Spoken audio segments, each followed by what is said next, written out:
రెండవది అధ్యక్ష, అందులో కూడా బిహెచ్ఎల్కు 20,000 crores వర్క్స్ 20,000 కోట్ల వర్కులు నామినేషన్ బేసిస్లో ఇచ్చిండ్రు. తద్వారా దాని దగ్గర సబ్ కాంట్రాక్టులు వాళ్ళ మనుషులే. మిగతా బ్యాలెన్స్ వర్క్స్ మొత్తము జెన్కో ద్వారా కూడా విచ్చలవిడిగా దానికి లెక్క లేదు, పత్రం లేదు, కాంట్రాక్టర్లకు ఇష్టం వచ్చినట్టు ఇచ్చిండ్రు. అది మంత్రి గారు ఒప్పుకున్నా, మాజీ మంత్రి గారు ఒప్పుకోకున్నా నాకు అర్థమైన విషయం చెప్తున్నా అధ్యక్ష, చాలా అంటే పారదర్శకత లోపించి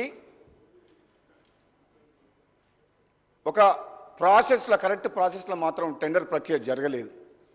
డబ్బులు పోయినాయి, అప్పుల పాలైంది, కరెంటు రాలేదు. మరి ఎవరు భరించాలి అధ్యక్ష? ఎందుకు అవసరం అధ్యక్ష? అది ఎంత లేటెస్ట్ టెక్నాలజీ వస్తుందంటే ఈ రోజులలో అధ్యక్ష, ఇప్పుడు కొత్తగా పవర్ గురించి ఆలోచించి, ఎనర్జీ గురించి ఆలోచిస్తున్న ఎవరు కూడా థర్మల్ వైపు మొగ్గు చూపిస్తలేరు. ముఖ్యంగా ఇంకో విషయం అధ్యక్ష, ఆ ప్లాంట్ పెట్టేటప్పుడు ఇంకో విషయం కూడా చెప్పిండ్రు. రాష్ట్ర పునర్విభజన చట్టంలో చాలా క్లియర్గా, యూపీఏ ప్రభుత్వంలో పునర్విభజన చట్టంలో ఉంది, రామగుండంలో 4,000 మెగావాట్ల పవర్ ప్లాంట్ ఏర్పాటు చేయాలని చెప్పి తెలంగాణ కోసం. అప్పటికి 1,600 మెగావాట్లు వచ్చిన తర్వాత మిగతా 2,400 మెగావాట్లు కూడా నిన్న కూడా కిషన్ రెడ్డి గారు మాట్లాడి ఈరోజు పేపర్లో చదివినా, అసలు మీకు కావాలన్నా ఇప్పటికి 4 సార్లు లేఖ రాసిండ్రు ఎన్టీపీసీ స్టేట్ గవర్నమెంట్కు. ఏమని? ఆ 2,400 పవర్ మెగావాట్స్ మీకు కావాలన్నా వద్దా, మేము ఇతర రాష్ట్రాలకు ఇవ్వాలన్నా అని. దానికి ఆన్సర్ చేయలే. యాక్చువల్గానైతే వాళ్ళు ఎన్టీపీసీ అప్పు తెచ్చుకొని, వాళ్ళు ఖర్చు పెట్టి, వాళ్ళు డబ్బు తెచ్చుకొని కట్టి 2,400 మెగావాట్స్ మనకి ఇస్తామంటే వద్దని యాదాద్రి పవర్ ప్లాంట్ అప్పు తీసుకొచ్చి కట్టిండ్రు. కానీ స్టార్ట్ కాలేదు.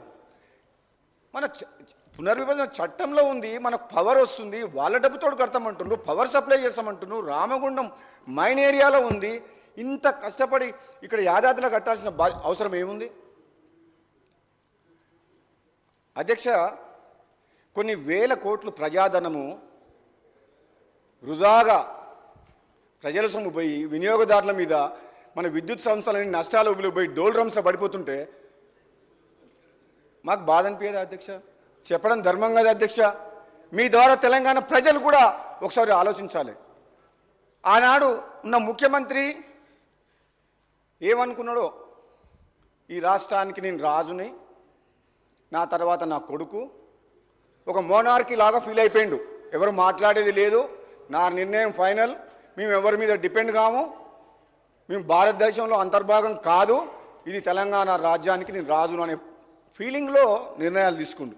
నిజంగానే అధ్యక్ష, ఈ నిర్ణయం అయితే, ఈ యాదాద్రి పవర్ ప్లాంట్ నిర్ణయం, కాళేశ్వరం ప్రాజెక్టు నిజం మాత్రం 100% ఆయన ఆలోచన ప్రకారం నడిచింది తప్పితే, ఆయన లేకుంటే ఈరోజు సభలో వేరే వాళ్ళు మాట్లాడతామంటే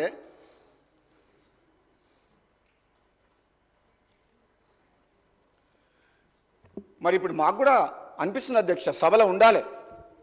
మరి ఎల్ఓపిగా ఉన్నప్పుడు సభలో ఉండాలి, మా మాటలు కూడా వినాలి, జవాబు చెప్పాలి.